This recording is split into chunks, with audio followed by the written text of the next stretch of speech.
We've covered the gang stalking, we've covered the police letting you down, we've covered things that have happened in court. 4 days later from there, that's when I got the email regarding the court order for no molestation order. Now that's how I know, obviously, the statement was fabricated. I think it's going to sicken people. I've never seen my daughter act like that in any sort of way, in like, especially towards me. If you want to see her, you've got to go through court. What you're about to hear, everybody, is the sickening aspect of what people call parental alienation, where it's not just the other parent who's alienating and the new partner who's alienating, but then let's stretch it further into gang stalking and the abuse of gang stalking. Let's then stretch it further into what many of us, probably all of us, are familiar with, and that is the allegations, false allegations, where the police are involved, social services, whoever, but let's go police for now. And they've picked up these allegations and they've gone to you, the parent who's separated, the rejected parent, the parent who's been obstructed, and you get arrested. And even whatever investigations, you still can't prove your point. I've got a very, very special guest. We've been talking for some time now, good couple of months, I believe it is. And I'd like to welcome you, please, to Kieran. Kieran, how are you doing? Hello, I'm all right, thank you. Thank you for letting me be on here today. I, I'm doing all right. I think the thank's mine.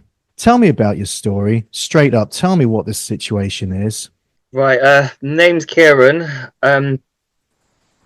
Been going through an issue for the past 4 years, but in theory, there's more to it that started beforehand from then. So I'll cut it down and try briefly get into how it was all started. So I've been in a relation. I was in a relationship with one of my a partner of mine when we was in a relationship. It was a really rough patch. I was seeing my daughter. We would have a situation where I would see her, I'd pick her up from school. Even when I was working, I'd be working night shifts. I'd finish my night shift. I'd literally go straight from my night shift straight to my daughter's house. I'd pick her up and I'd take her to school the following morning. But there'd still be always issues. Um, I never see my daughter from then. I would try and speak to the courts to see if I can get anything sorted through that way. Nothing would happen. So from 2021, I was basically in a situation where I couldn't see my youngest child. Now, I've got other children. I see my oldest two children, and they have been in my life since day one, day dot. I've been raising them since they were children. I've never had any issues with them. So that went on as normal, just me parenting, seeing my other children, while I didn't get to see. I was walking to my oldest children's house. Yeah. They live a street away from my youngest one. So Okay. as I was walking up to my two eldest children, I see my youngest daughter. So I took a risk and I took a chance. I called out my daughter's name. She noticed me. My daughter looked at her mum, and then they both walked over slowly. I walked over a bit, but I kept a distance. And this is where my daughter looked at her mum. She looked back at me, and then she shook her head. And my heart sunk, and it skipped a beat from there. I knew straight away that there was something up. My What? daughter, Well, can I sorry, ask go on. you Yeah. what you were saying that something's up? What was up? What was actually going on in that very moment right there? I don't know. I can't really say for sure, but it felt like in my head that there was something up. The relationship that me and my daughter had was always had. It's been amazing. We've always been great. We've been best friends. She loves being around me, and I love being around her. Mhm. So even when, like, say we've been through town and she's noticed me, back when I was in her life, she would literally lose her mind and scream my name no matter where I was and come run up to me and hug me. So I knew this was out of character for her, and I Okay. noticed it straight away, and it played with my mind from then. Went to see my eldest two daughters, spent the evening with them. Following that, the next morning, then I applied to court. I didn't hear anything back until January 2024. That's when we went to court. Okay. Yeah, So that's a good few years without seeing her. Then when you see her for the first time, are you okay? You yeah, okay? Okay. yeah. Sorry. I'm just going to try to explore this a little bit as well. You got a couple of years without seeing her. Then you saw her with her mum. It's like she looked up for approval for her mum.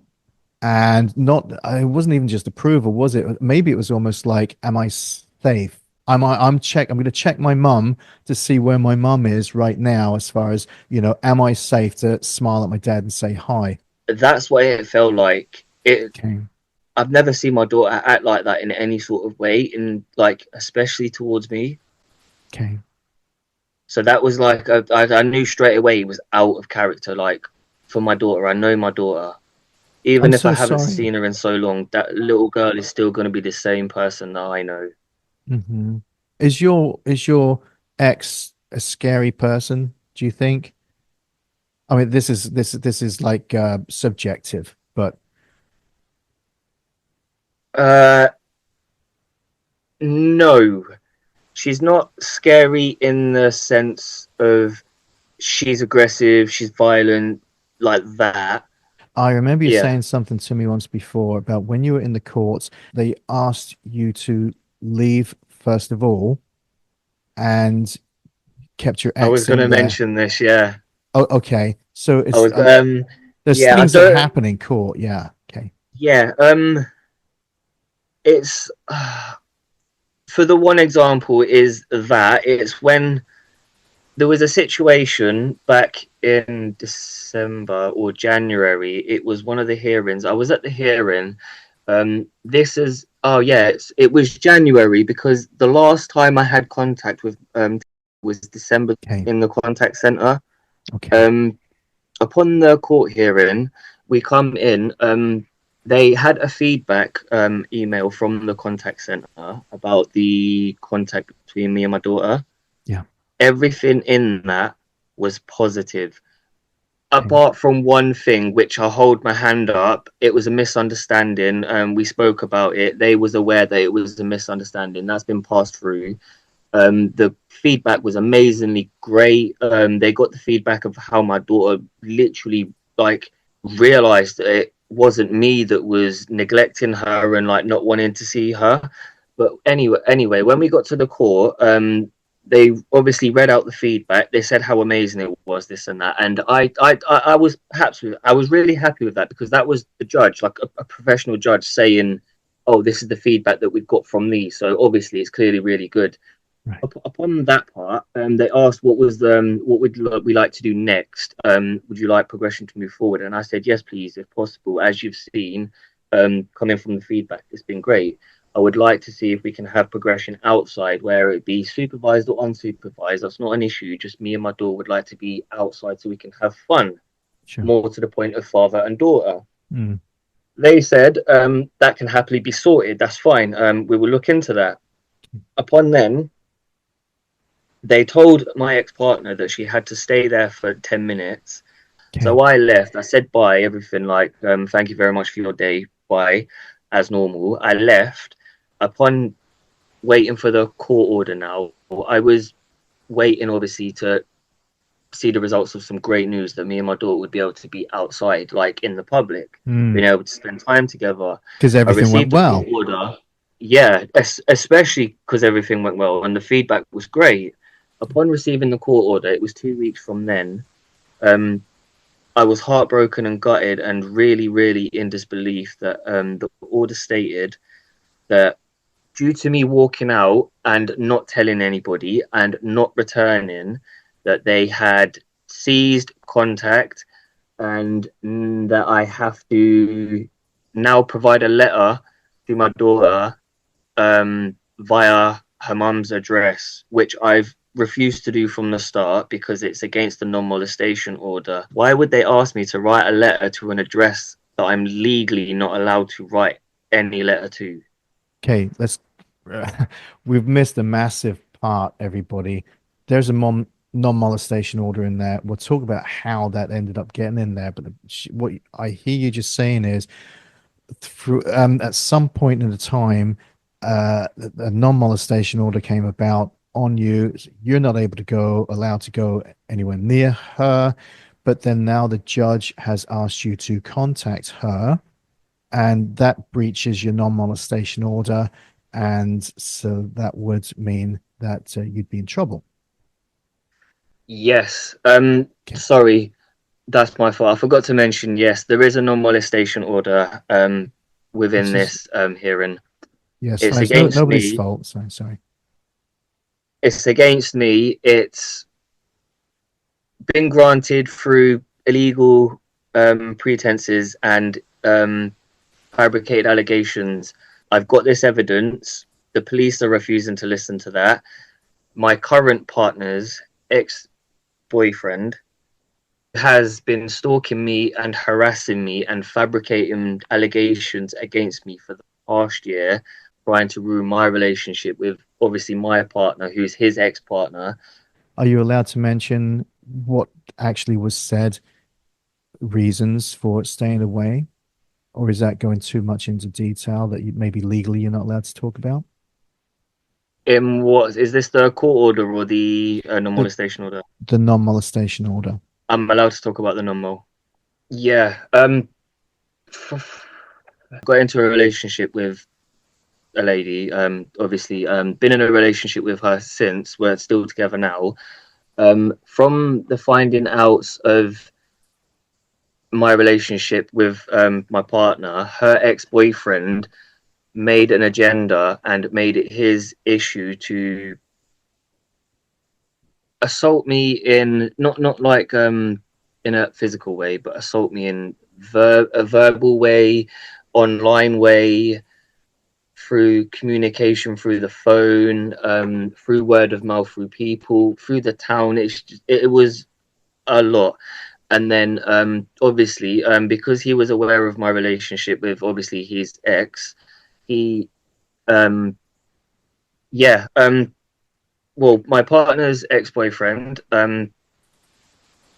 he found it his way to, it was just, it's every single day he'd post up a social media comment, like a status, and he would just tag me in it. And I wasn't friends with him, couldn't see his wall or anything like his profiles, but I would get the notifications and it would get too much. Not just this, he would also physically fabricate a load of rumors about me, this baseless rumors with no evidence, to a point where a lot of people around my hometown in Luton, Bedfordshire, was writing statuses about me and calling me a dirty rapist, calling me a dirty file, telling me that I beat children, telling me that I beat women up.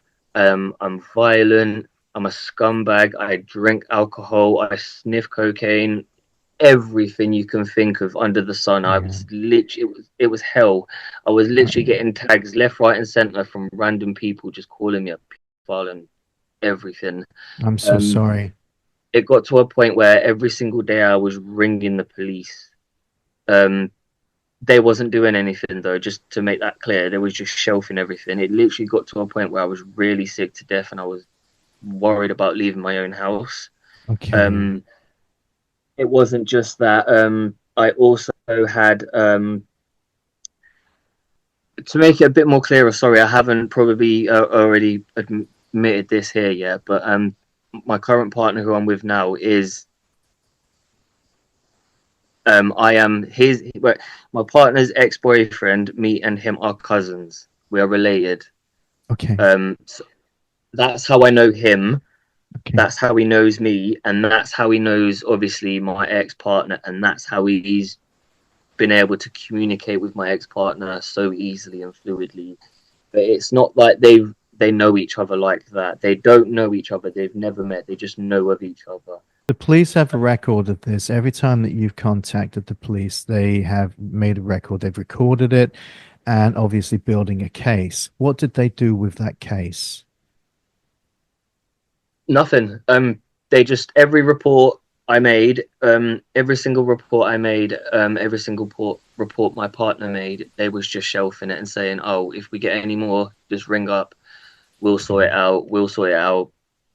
Um, it's been to a point now where I've literally looked at my phone for the past 2 years, and I've probably called them probably in the hundreds now for the past 2 years. It's probably at least 500 calls. I've gone over 200 count at the minute. I've got so many reference numbers from them.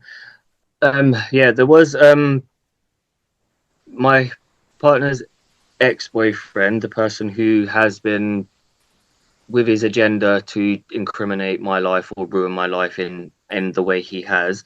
Um, sorry, my partner's ex-boyfriend. He was a witness in obviously my ex-partner's non-molestation order. What gets me is I don't understand how he could have been a credible witness. Obviously, I can't go into too much detail or give reasons why due to legal issues. Obviously, it doesn't concern me. However, what I have been a witness to, I'm really, really surprised and shocked that the courts have allowed him to be a credible witness.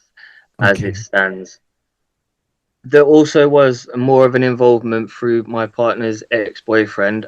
His dad, who is also my uncle, can't go into too much detail, but it's a very severe one. He was arrested for it.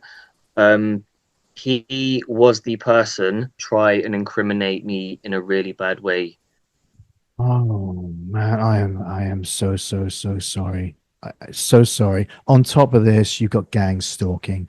That's what that's called. Um, Following that as well, the 4 days after my uncle was murdered, obviously the police come over. They spoke to me about it. Obviously, I had to deal with that. 4 days later, from there, that's when I got the email regarding the court order for her non-molestation order.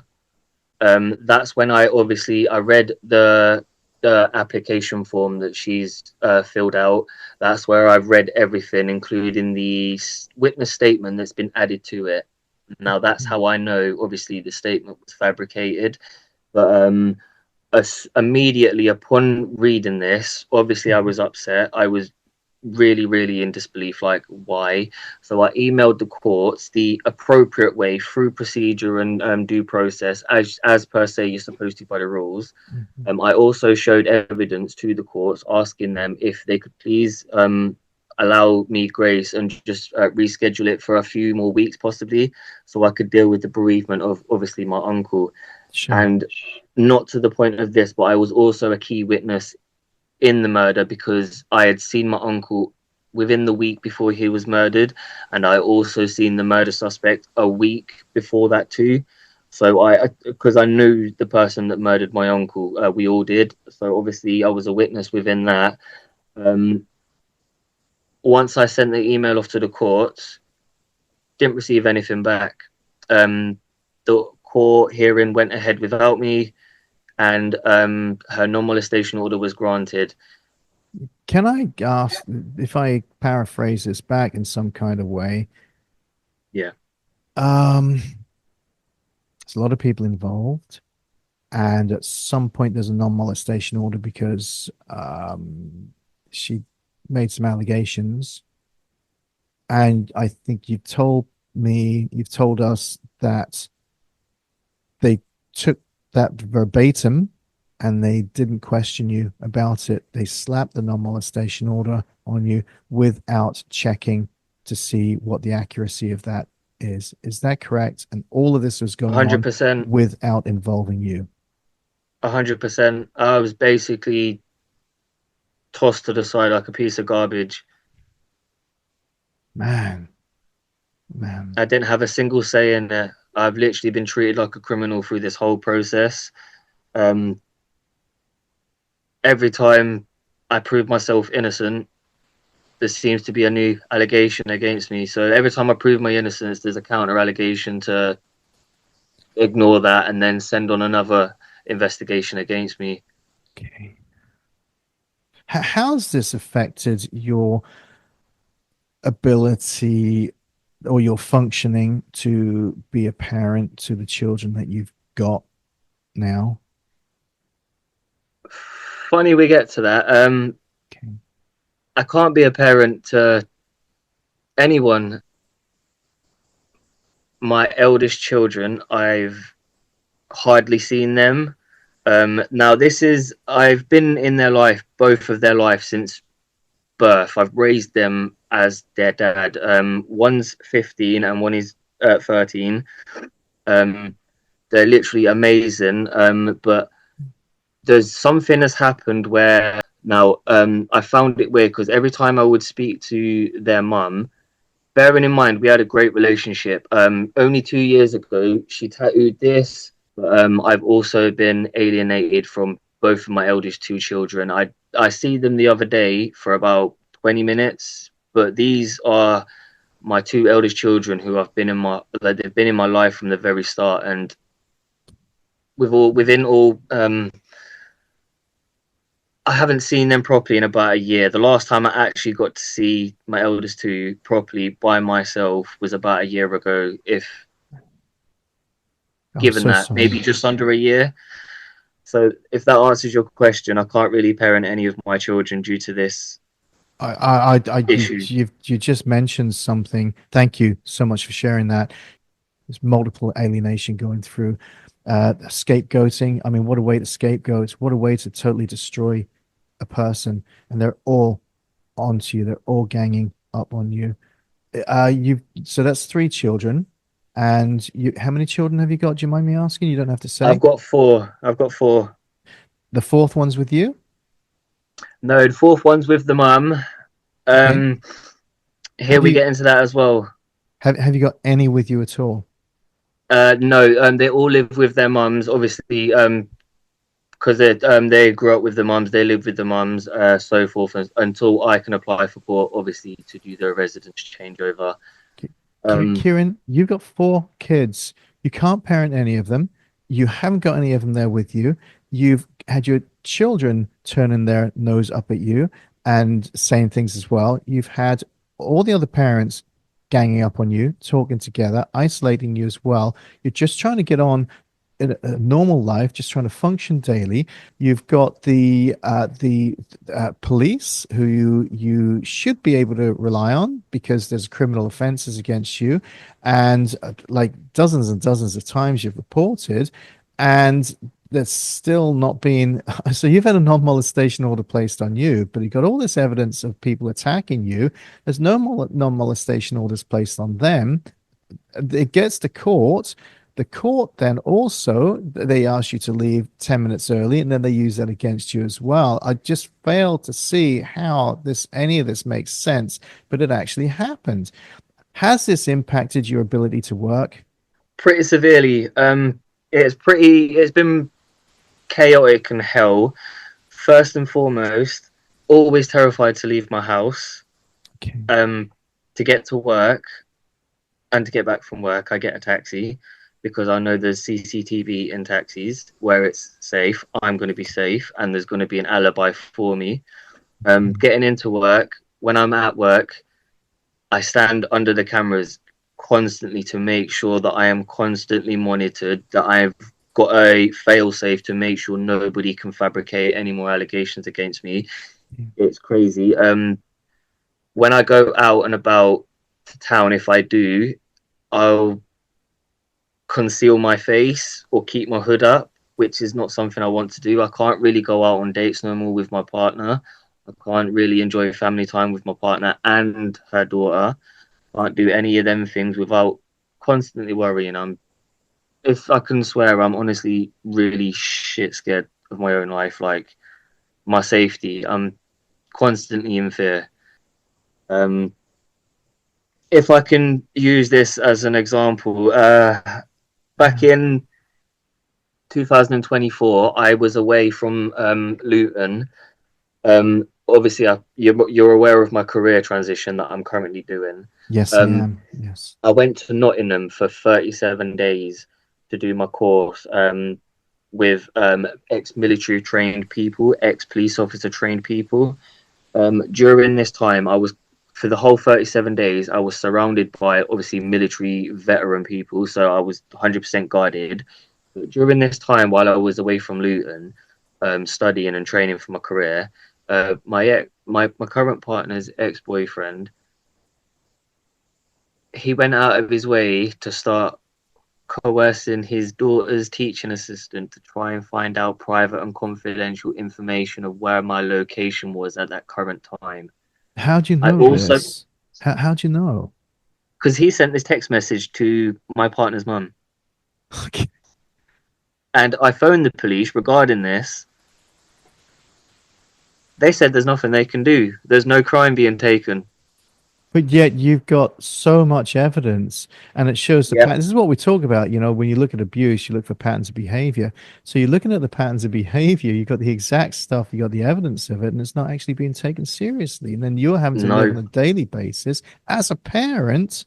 I mean, who can't see who's been denied access or parenting time, and they're attacking you and they're trying to destroy every aspect of your life, even your mental well-being. You're now having to take precautions. You can't just live a free daily life. You're positioning yourself on cameras so that you've got evidence there just in case they're making false allegations, so you can say, well, that's not true because here's the evidence, even though people aren't looking at the evidence at all. I'm so sorry. I'm just It's I'm it, lost for words. it's even got to a point of this. I don't know if I've even told you this part yet. This might be something new to you, but Yeah. obviously I won't go into too much detail. But my partner, as it stands, she's currently going through her own child arrangements hearing with her ex-partner. Now, obviously, I'm not going to mention any details. That's none of my business. But ever And since she's they've been she's going to okay with you court, mentioning it, yeah? She's yeah, she's okay, yeah, yeah, okay. yeah. Every time they've gone to court,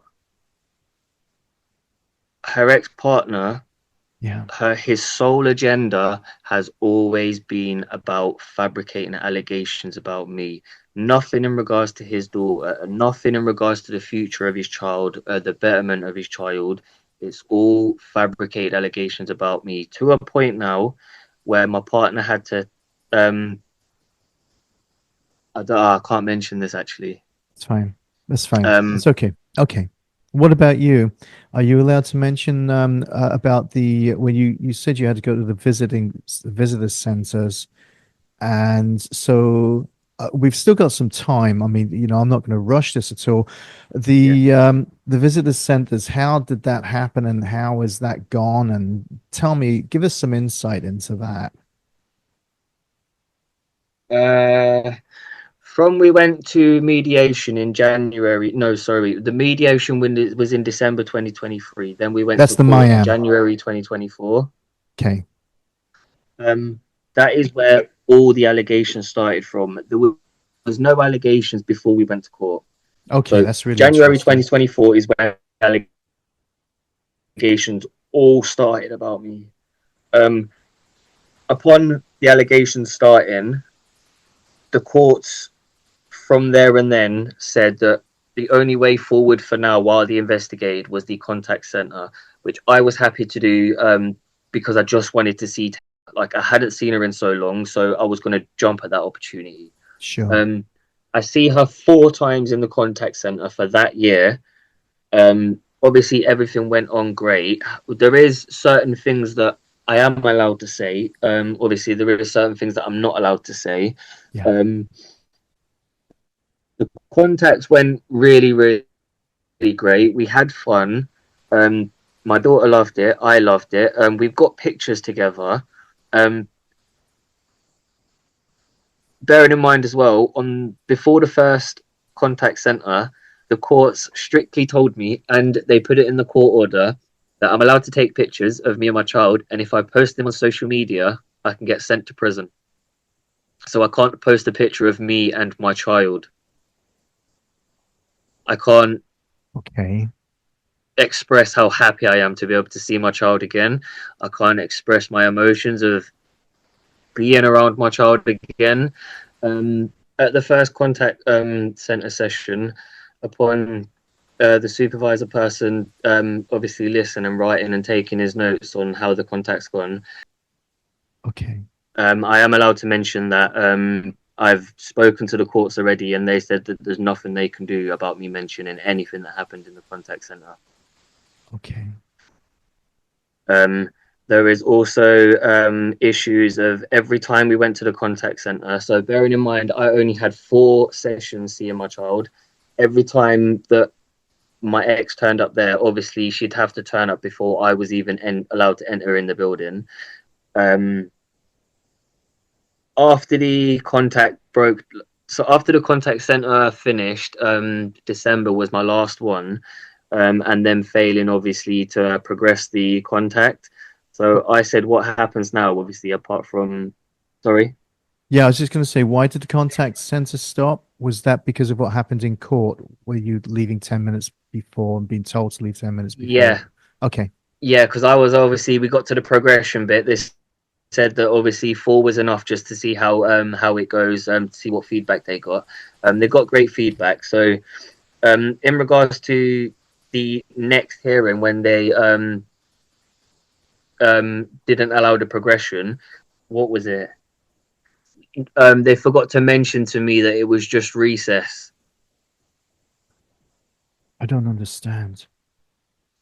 But then recess to leaving are two different things. And if I'm going to say bye, you clearly are aware that I'm acknowledging you have let me go. Do you know what I mean? Yes. They said Yeah. And goodbye. They said yeah, goodbye and now they're saying it's recess. Okay. yeah. Okay. I asked for the court minutes as well, and they've refused for them. They've refused to hand them over to me. I wonder why. I wonder why. Yeah. Everything that you've said has just, I think it's going to sicken people. It's a massive, huge eye opener. We've covered the gang stalking, we've covered the police letting you down, we've covered things that have happened in court that now they're double backtracking and not allowing you certain information. They've given you a little bit of time and then taken that time away. There've been the allegations that have not been looked into. There's one allegation, and then they pull you away from your children. You and I spoke. We've spoken tons, loads, and I remember our conversations on the phone as well. We've had hours on the conversations on the phone, and you were just so lost and so scared. I remember that. Then comes so let's we've you've painted a massive, huge picture on this as well. Let's get to the point of where you're at right now because somehow, and I'm not quite sure how it's happened, the grace of God or something. And I remember the police were trying to get a hold of you, and you weren't so scared, more of this is a time when you can set the record straight. In the next 10 minutes, let's draw this to a close. Take me from that moment to what's actually happened right now, because this is just mind blowing. So from when she got her non-molestation order granted from the 2nd of February or whenever it was, I'm not entirely too sure. Um, she would constantly ring the police and call the police to report a breach of the non-molestation order. Yeah. I would receive various calls and various messages from police officers saying they was investigating her. However, nothing was investigated. Nothing happened up until uh, the 12th of April. This I year. was out with my stepdaughter and my partner this year, only a couple of weeks ago. Um, I was out at the cinema watching Minecraft with my stepdaughter and my partner. We was enjoying our time, and then I received a call from my partner's mum.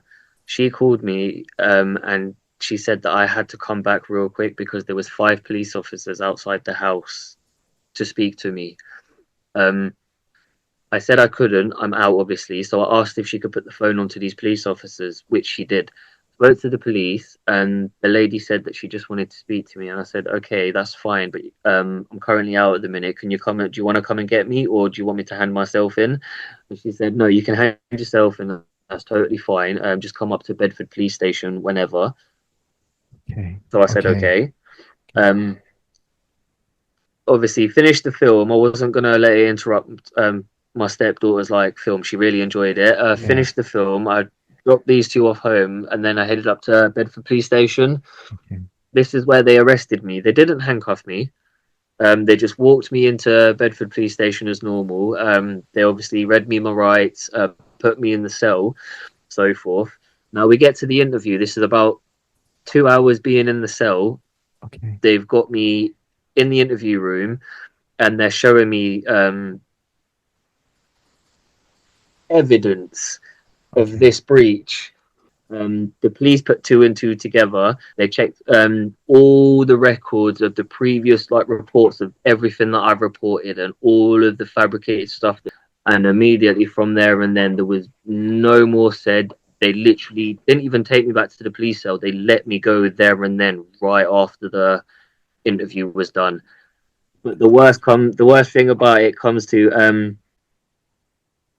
I'm not allowed to do anything about that. I can't press charges against her. I can't do a single thing about it because the police have physically told me. Fucking hell, man. You can't make this up. I, I, I literally have the email of the no further action. It's so crazy. It's wild. I don't know what it's just that's what do you say? Isn't it? What do you say? It's crazy. And all in all, for the past 4 years, I've done nothing wrong. I just want to see my children. I just want to see my daughter again. That's literally all I want to do.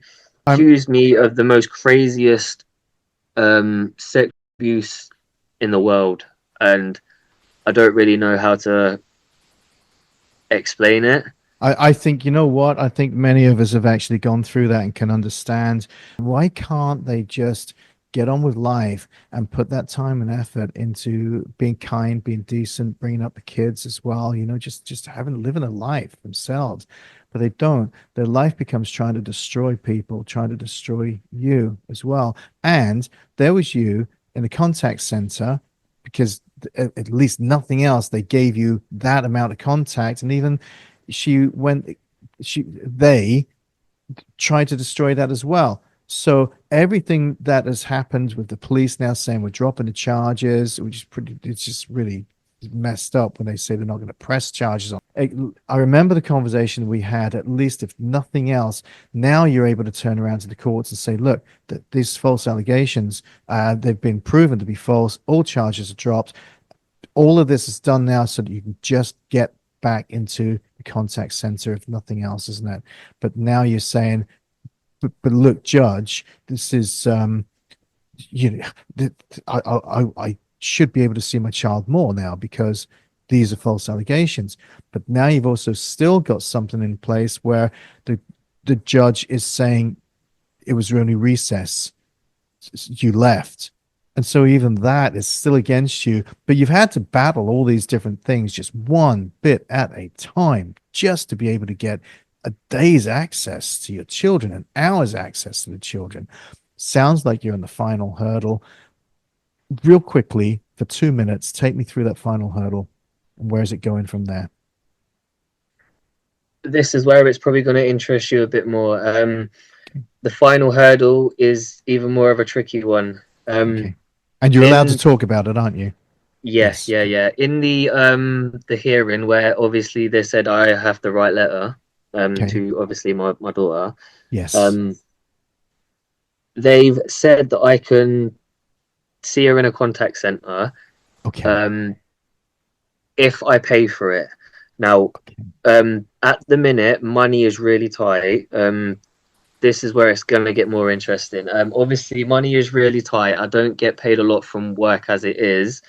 I can't afford to go to a contact center. The courts are aware of this. You know, the child maintenance service, Mm-hmm. they absolutely rape me dry. They have made me homeless countless of times, and they do it again. They are now literally taking nearly £400 from me. So now it's got to the point where they never even, from the first time, where they set up an agreement where they take money from, like you pay them or whatever. Yeah. It's never been like that. From the very first point, they took it from before I even got paid to a point as well where I was ringing them up constantly, trying to beg them to stop taking money because I lost, I became homeless from 4 properties because I couldn't Oh, afford to pay it. And now I'm at the point where they're saying I can go to a contact center if I pay for it. I've asked them if they can help me, like financially support me a bit for it because I can't. I live on £800 a month, and that's after the child maintenance take like £300.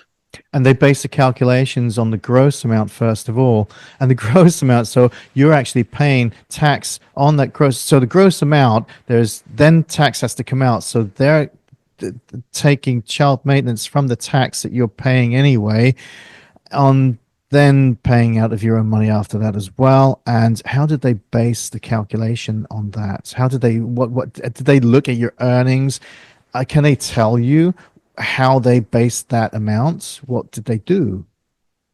Well, I don't know. I've spoken to them before, and three people give me three different answers. Okay. So it Okay. doesn't seem like they any of them have a clue even how their own system works. Okay. Did you get a feeling or something that your ex is reporting you to them for something, maybe saying that you're earning a certain amount, they're not checking it and they're basing their decisions on what she's saying? Or is that maybe like a supposition, perhaps just a gut feeling, or I don't know. I don't know. I Okay, because can't prove it well, theoretically. I can tell you, and I can't say who or what or anything like that, that I've heard of situations where the other part, the alienating parent, I don't like the term, as you know, but that obstructing parent has contacted the child maintenance services and has given them a heads up on people's pay. And suddenly, the people have got the people like yourself have got a letter through the mail, and you're paying more money. In fact, actually, you hadn't got a letter through the mail, just suddenly you're paying more money based on what the other person has said. And exactly what you just said, that nobody was able to sit down and say, well, this is how we've based the calculations, and they've differed on certain other times. What I'm saying is, if I had made it clear that the other parent, the other person had had reported someone like yourself, Wow. and they've taken their word. And can I say this? Can I say this? That without acknowledging that actually happened, that there have been folks from the child maintenance service have said that, reading between the lines, yes, we've had a phone call from the other person without actually saying that, saying that this isn't an Yeah, I annual get what you thing. mean. This is, yeah, there's been a flag, something's been flagged up from somewhere else. They've not been allowed to say, but put two and two together. I don't know. How can they I've got a similar situation like that. How can they like do stuff like that? Because throughout times when I was speaking to them and like trying to plead with them to stop taking as much as possible, like because it doesn't make no sense. And then I said, "How come she's getting so much, or how come you're taking so much off me?" And they go, "Because you don't see your daughter." And I said, "I beg your pardon." And they goes, "Yeah, we've obviously been told that you don't have your daughter in your life, this sort." And I literally at this time as well, I literally said, "Beg your pardon, just 1 second, please." And I passed the phone over to my daughter. My daughter heard everything, and she goes, "No, I'm in his life from the very start." And they was like, "We can't prove that." I sent them pictures. I sent them videos of everything of me being in her life and like current, like her sat next to me. Mhm. And they literally said I could have made it up. And I go, oh, this is crazy.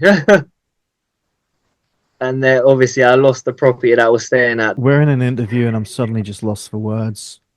It's incredibly crazy. Hmm. I know I feel like that I'm getting close to some sort of end here, and it may feel like it, but I honestly don't think so. I dread to see what's down the road. Um, I don't really know how to explain it, but it's a situation where I feel that eventually something positive will come out of this, but as it stands right now, it's just a hope I think in a speck of light. I'm hearing you saying that even if something good comes out of this, and even if you start getting to see your children, that they're not going to stop. I don't think so. I don't think so. I How genuinely don't. how can they? If there's a pathology behind that, if that's who they are, if they're the type of people that does this, and you've now got this for years, I'm so sorry.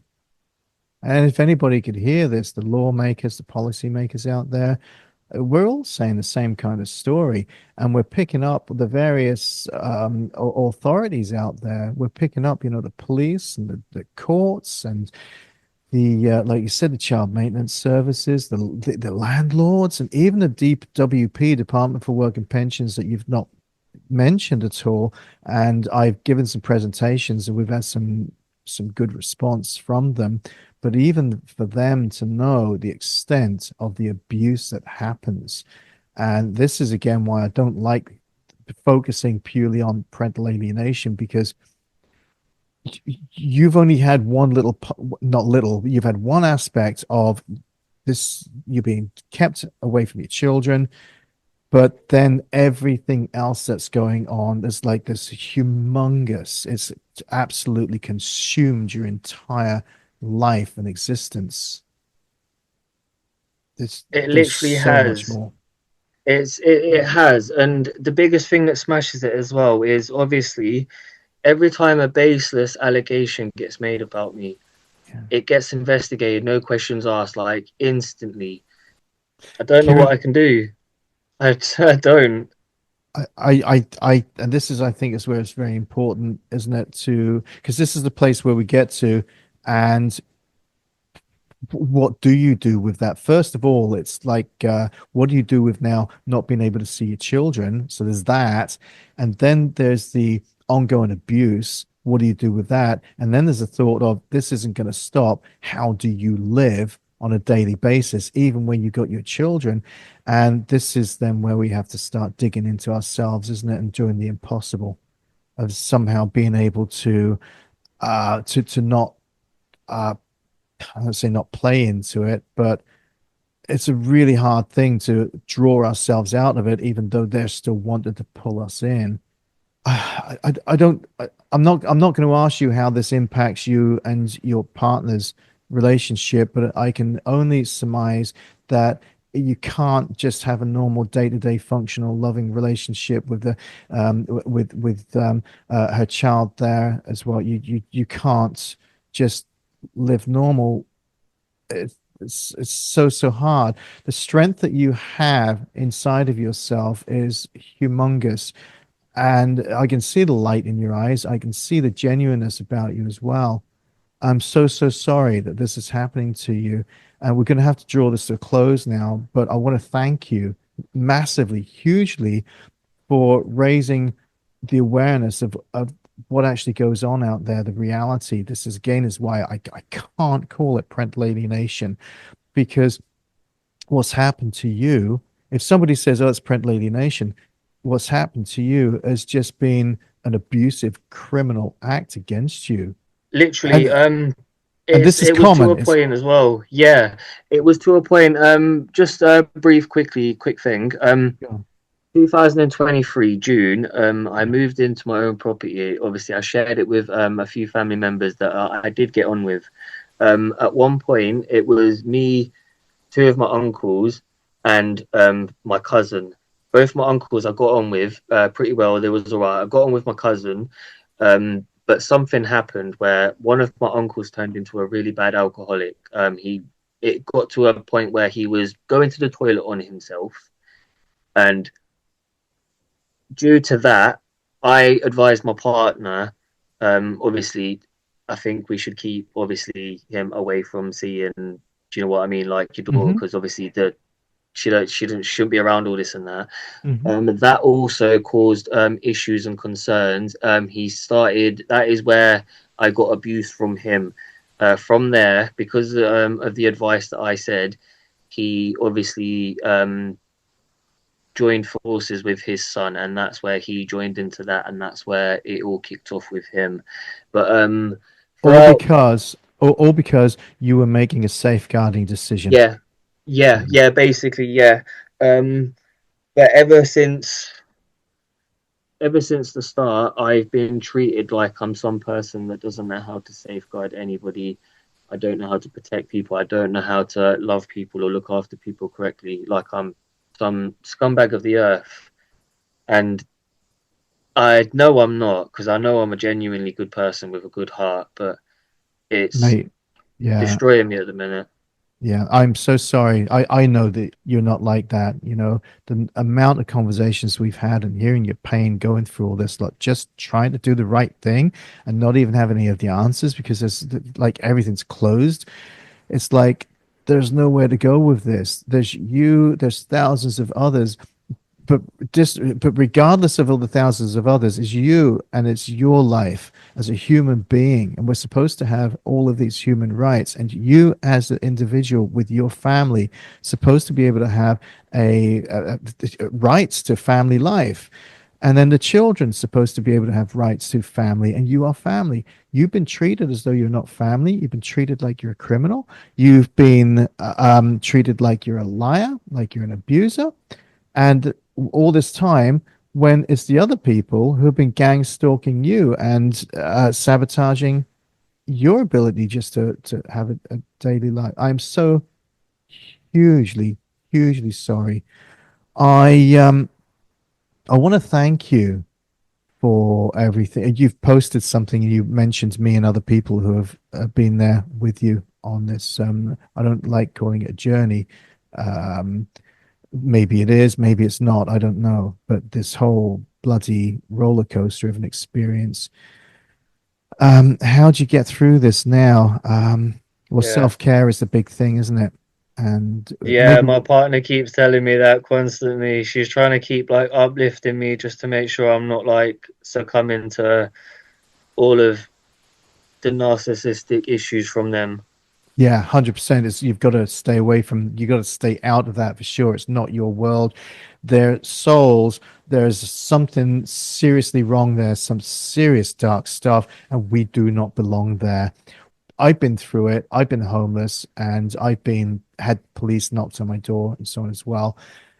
And I've lost jobs because I've not been able to function. I've had to give up careers and all kinds and had other family members who have been engaging in the sabotaging of my relationships with my kids and my friends and the work and places where I'd lived and all kinds. The same thing. We're just decent. We're just normal people, just decent people. It's wild, isn't it? It's Hmm. wild to be on the receiving end and to like to hear like stuff like that. Uh-huh. It's not no. It's not right. It's not. It's It's not. I mean, and then you look at the way in which we live our life as well. I mean, crikey, you've got a responsible job. You're going for a position which is, security for people who Do you know what mind high boggles me so profile. much? Mind boggles me so much that the courts state that I can't look after my child, but I get paid to look after celebrities Hmm. and people of a high net worth on a daily basis. Which means that you've had to go through rigorous safeguarding checks. Yes. Oh yeah. Uh-huh. Oh yeah.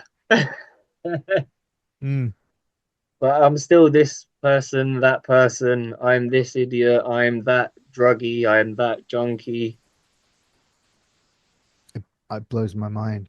I Should we wouldn't call be it? able to work and be qualified with my badge if I was this sort of person That's right. That's right. How can they not see that? Isn't it? because they can't. I think this is what I was actually going to say to you earlier. The way I see it is, I don't want to sound sexist or I don't want to sound rude. So please tell me if Just I am or if it comes out like that. I'm not intending it to be, but say I it. feel it. The way they've seen it is that obviously it's me coming in that's applied for this, that's come out straight bang with obviously my statement. And I've said, this is what it is, this is what it is, and this is what I want done. This is what I want stopping. Like I've come with a plan. Do you know what I mean? And they're like, Mhm. oh, I think they must think like this is the guy that knows what he's talking about, knows what he wants, this and that. He's got evidence. So they're now thinking, oh, it's different. Like it's not the mum that's shouting all this stuff. So it must be not true. Or I don't know. There must be some sort of thing that's stopping them from actually looking into me and realizing that I am not this person who I've been made out to be. Mhm. I don't get it.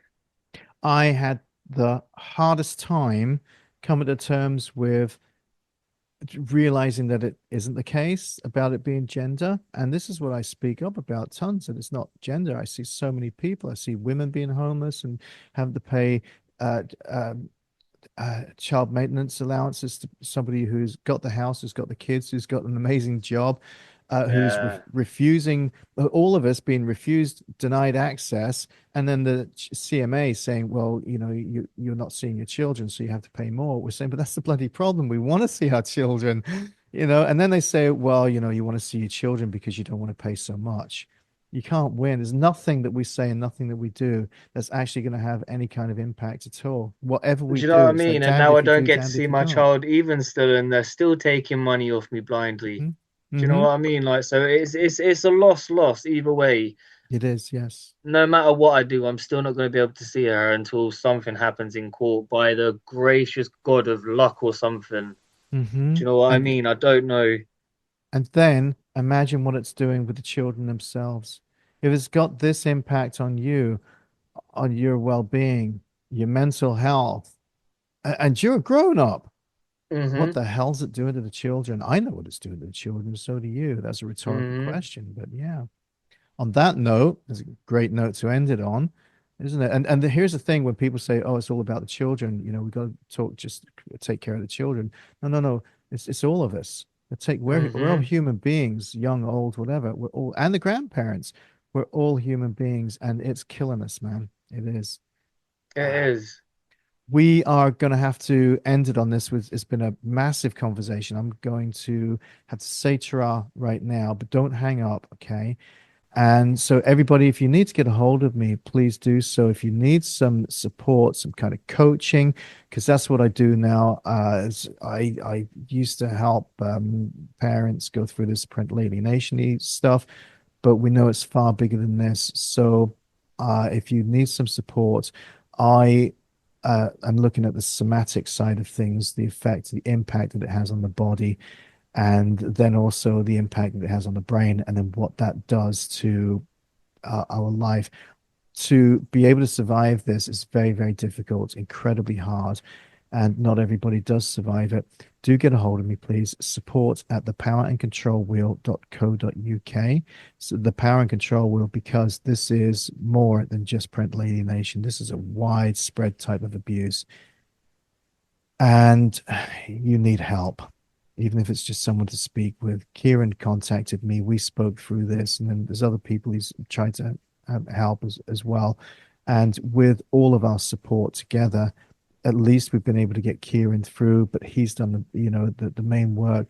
God's blessings for sure as well. He's been able to not come out on the other side, but at least survive this one part for the next hurdle and the next thing to happen, and he's still hanging in. It's a crazy story. Ah, Kieran, thank you so, so much. I really appreciate you coming on and telling this very, very difficult story. And I know you said to me, I want to tell it. And hopefully you have. Yeah.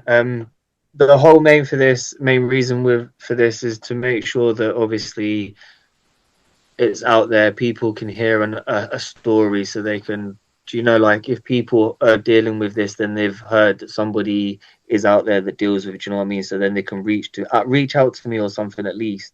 So I might be able to help somebody in the future. But as it stands right now, I just want to be able to focus, see if I can get past this, and hopefully be able to help someone in the future. But I really, really need to make sure that people get their stories out there, especially me as well, and everybody can just band together. Hopefully, we can get the government to just Yes. change the law, do something, make justice happen or something, because this is not right.